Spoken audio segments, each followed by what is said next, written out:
Setiap warga masyarakat mempunyai tanggung jawab ikut serta dalam mengambil keputusan bersama.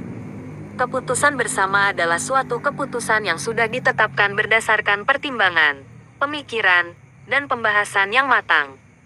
Keputusan bersama haruslah mewakili kepentingan seluruh anggota atau seluruh peserta rapat. Keputusan bersama juga merupakan keputusan yang harus dilaksanakan dengan rasa penuh tanggung jawab.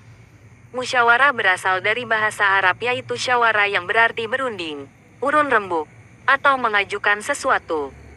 Musyawarah adalah pembahasan bersama dengan maksud mencapai keputusan atas penyelesaian masalah. Mufakat artinya kesepakatan untuk melaksanakan hasil musyawarah.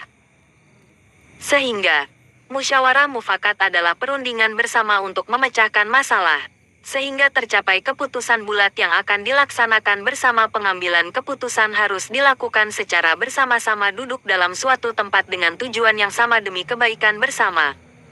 Walaupun setiap peserta rapat berasal dari latar belakang yang berbeda namun harus tetap mendahulukan kepentingan umum dan mengesampingkan kepentingan pribadi.